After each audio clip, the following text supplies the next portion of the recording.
চুরি করার সময় কয় আস্তাগফিরুল্লাহ রাব্বি মিন কুল্লি, জিনা করার সময় কয় আস্তাগফিরুল্লাহ রাব্বি মিন কুল্লি, বিড়ি খায় আর টানে টানে কয় আস্তাগফিরুল্লাহ রাব্বি মিন কুল্লি, দাড়ি কাটে আর পচে পচে কয় আস্তাগফিরুল্লাহ রাব্বি মিন কুল্লি, আর ঠেলে আর জাল দলিল করে আর সাথে সাথে ফাঁকে ফাঁকে কয় আস্তাগফিরুল্লাহ রাব্বি মিন কুল্লি।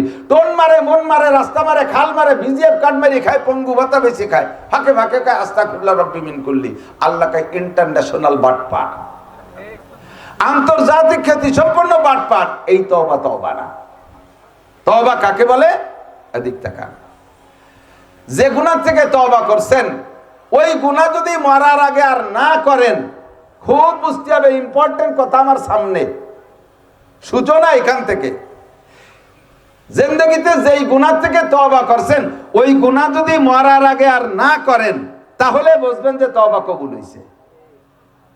আবার 19 সালে হজে গেছিলাম সরকারি প্যাকেজে, আওয়ামী লীগ সরকার বাংলাদেশের 58 জন বাছাই করে হুজুরকে নিয়েছিল।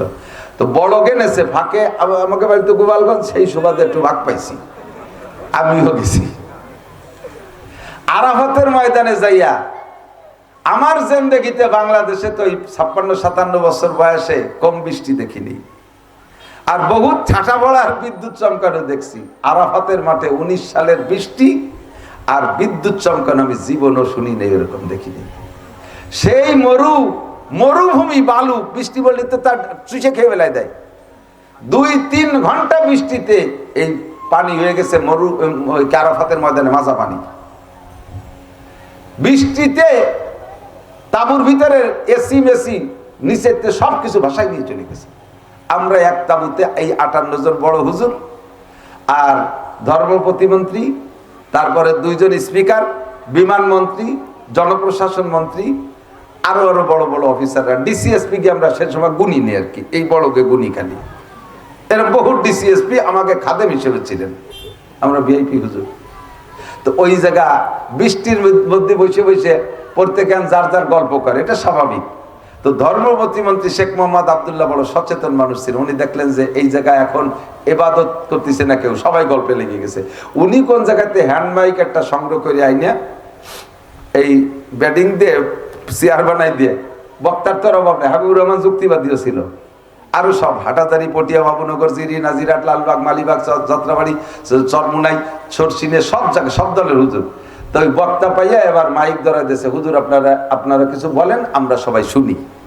তো 4-5 জন বলছে, মুরব্বীরা, সবই মুরব্বীরা।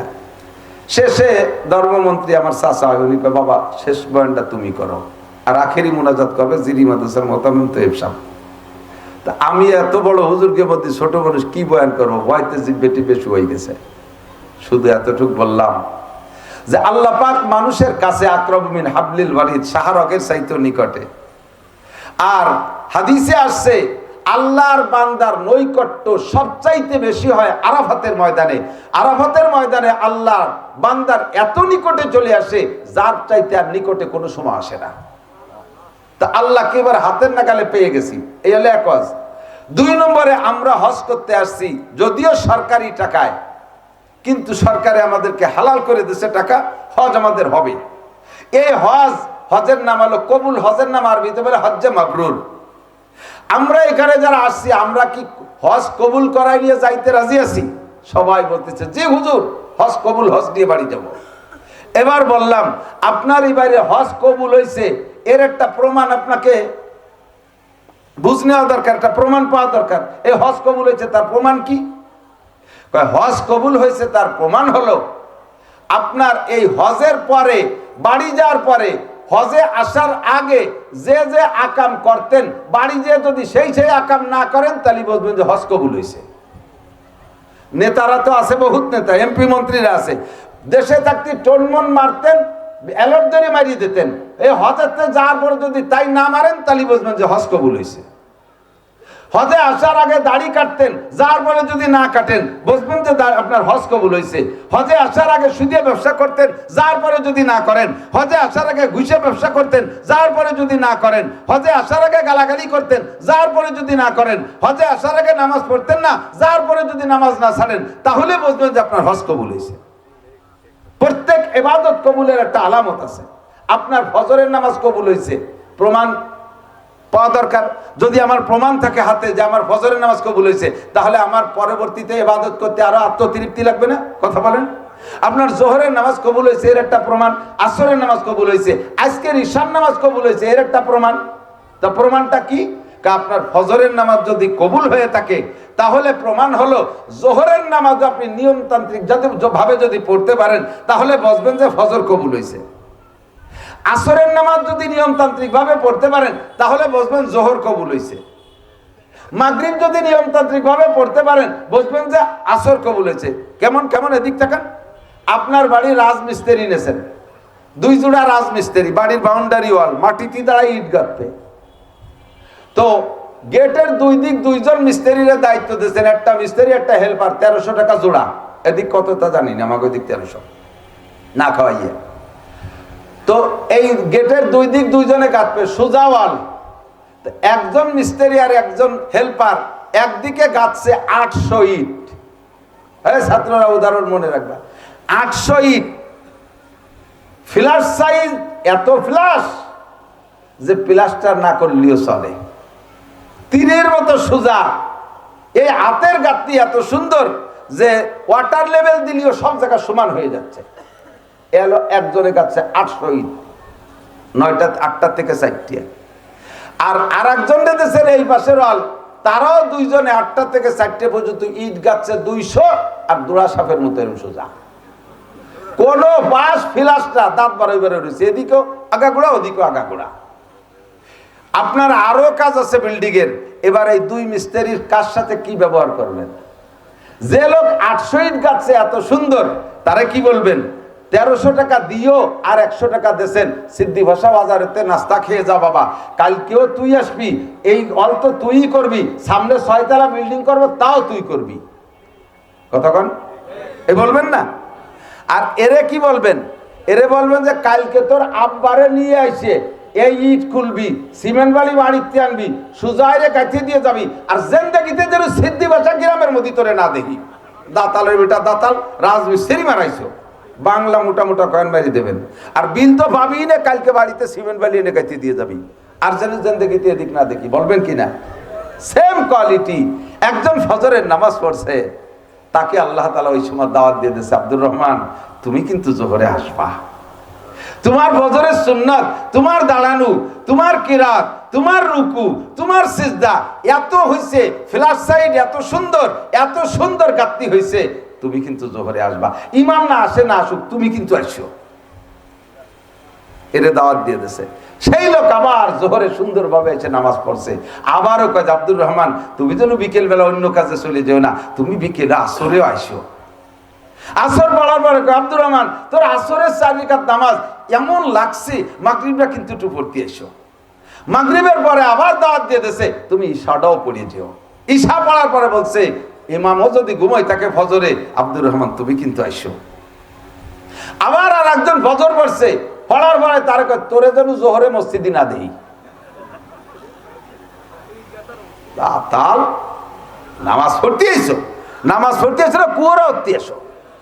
নামাজে দাঁড়াইছে, দাঁড়ানো সানা বান্ধে দাঁড়াইছে, বুদ্ধি সানা এরকম জুলুই দিয়ে রয়েছে, রুকু দিয়ে যায় গাঢ় গুজা, কিরাত একটা পড়ে তার একটা পড়ে না, আলহামদুলিল্লাহ সুরা যা পড়ে তার ভিতরে 14-20 ভুল, পরে যে সুরা পড়ছে তার মধ্যে ভুল, সুবহান রাব্বিল আযীম 3 বার পড়তি, 3 বার পড়ছে একবারে সময় নিয়ে, সোয়া 3 সোয়াকে উঠে চলে এসে। আল্লাহকে তোরে যেন আর দেখিনি জোহরে কোনোদিন, তোরে যেন মসজিদই দেখি না। তাহলে বুঝবেন আপনার 1 ওয়াক্তের নামাজ আগের ওয়াক্ত কবুল হয়েছে, এটা প্রমাণ হলো পরের ওয়াক্ত যদি সুন্দরভাবে পড়তে। সেম কোয়ালিটি আপনার হজ কবুল হয়েছে, প্রমাণ হলো হজের থেকে আসার সময়, ফিরে আসার সময় লব্বাইক বলে চলে আসবেন। আপনার হৃদয়, আপনার দিল আর মন আর আপনার কান্নাকাটি দেখা আল্লাহ পাক দাওয়াত দিয়ে দিয়েছে, হে হাজী সাহেব তুমি হজ করো না করো, কমপক্ষে আরেকটা বার উমরায় আইসো। আপনি জীবদ্দশায় সুস্থ থাকতে হায়াত যদি পান, আরেকটা বার উমরা করতে যদি যাইতে পারেন, বুঝবেন করছেন, আল্লাহ পাক আপনার হজ পছন্দ করে দাওয়াত দিয়ে দিয়েছিল। গত রমজানে রোজা রাখছেন, এই রোজা যদি আল্লাহ পছন্দ করে থাকে আপনার দাওয়াত দিয়েছে, ও সালেহা খাদিজা, আব্দুর রহমান, আব্দুর রহিম, জামাল, কামাল, লালটু, বল্টু, জুয়েল, টুয়েল, টুলু, লুলু, তোকে গত রমজান খুব ভালো লাগছে, সেহরি খাইছিস বড় সুন্দর, তারাবি পড়ছিস খুব সুন্দর, ইফতার করছিস বড় সুন্দর, রমজানে 5 ওয়াক্ত নামাজ পড়ছিস, হালাল খাইছিস, ও বান্দা আগামী রমজানও তুই রোজা রাখবি, দাওয়াত আল্লাহ এই রমজানে দিয়ে দিয়েছে। আবার আরেক দল আছে সুদের টাকা দিয়ে সেহরি, ঘুষের টাকা দিয়ে ইফতারি, টন মারা মন মারা টাকা দিয়ে এই সমস্ত সেহরি আর ইফতারি করছে। এরপরে জাকাতের লুঙ্গি কয়টা আইনে দেশে পাবলিকের ভিতরে, জাকাতের লুঙ্গি দিতে যে 3-4 জন পাড়া খেয়ে মরে গেছে, আল্লাহ কাছে তোর জন্য জীবনে জাকাত দিতে না দেই। আর তুই যে রোজা রাখছিস, সামনে রোজা তুই যেন না রাখিস, ওইরকম রোজার দরকার নেই আমার। আপনি তওবা করছেন, আপনার তওবা দেখে আল্লাহ পাক বড় লাইক করছে। আল্লাহু আকবার। ইন্নামাত তাওবাতু আলাল্লাহি লিল্লাযিনা ইয়ামালুনা সাইয়্যাত। ওই সমস্ত মানুষের জন্য তওবা নসিব হবে আর তাদের তওবা কবুল হবে যারা গুনাহ করার সাথে সাথে সুম্মা ইয়াতুবুনা মিন কারিবিন, দেরি না কইরা গুনাহ একটু হয়েই যাবে। গুনাহ করে না এমন কোন মানুষ নাই, ছোট বড় গুনাহ হয়েই যাবে। এই গুনাহ করার সাথে সাথে যদি তওবা করে আল্লাহ পাক তার তওবা গ্রহণ করে, তাকে সামনে সতর্ক করে দেয়। গুনাহ করার সময় আল্লাহ তার সামনে দাঁড়াইয়া যায়, ফেরেশতা পাঠাইয়া দেয়, কোনো না কোনো বাধা আল্লাহ তাকে দিয়ে দেয়, গুনাহ থেকে ফিরে আসতে পারে। ওয়ালাইসাতিত তাওবাতু লিল্লাযিনা ইয়ামালুনা সাইয়্যাত, আর তাদের ভাগ্যে তওবা হবে না, অথবা তওবা মুখে বললেও তা গ্রহণ করা হবে না। তারা কারা? আল্লাযিনা ইয়ামালুনা সাইয়্যাত, গুনাহ করতেই আছে, আস্তাগফিরুল্লাহ পড়তেই আছে, গুনাহ করতেই আছে, আস্তাগফিরুল্লাহ পড়তেই আছে, হাত্তা ইযা হাদারা আহাদাহুমুল মাউত, এই বাটপাড়ি তওবা করতে করতে মরণের সময় এসে গেছে, অথবা জীবন ভরে গুনাহ করছে, অপেক্ষায় রয়েছে একবার তওবা করে নেব, ইতিমধ্যে তার মরণ এসে গেছে। এবার পাশে যারা আছে তারা পড়ে আস্তাগফিরুল্লাহ, তারা বলেন আস্তাগফিরুল্লাহ, এই সময় আস্তাগফিরুল্লাহ বলতে, এই সময় উনি কয় আস্তাগফিরুল্লাহ, আল্লাহর কাছে জিজ্ঞেস করে, সুম্মা ইয়াতুবুন, এরপরে তওবা করে। আল্লাহ কয় লাইসাতিত তাওবাতু লিল্লাযিনা ইয়ামালুনা সাইয়্যাত হাত্তা ইযা হাদারা আহাদাহুমুল মাউত ক্বালা ইন্নী তুবতুল আন। আল্লাহ জীবন ভরে ঘুষ খাইছি, জীবন ভরে সুদ খাইছি, 1000 বার জিনা করছি, নামাজের দায়িত্ব আটি নাই, রোজা নামাজের কাছেও যাই নাই, অকথ্য ভাষায় গালাগালি করছি, মদ গাঁজা আবা ফেনসিডিল খাইছি, দুনিয়ার নাফরমানি করেছি, এখন আর সময় নাই, এখন কি আমি তওবা করব? আতুবু, তওবা করব? আল্লাহ কয় নো, কাম হবে না। এই সময় আস্তাগফিরুল্লাহ কম কাম হবে না, তোমার তওবার সময় শেষ।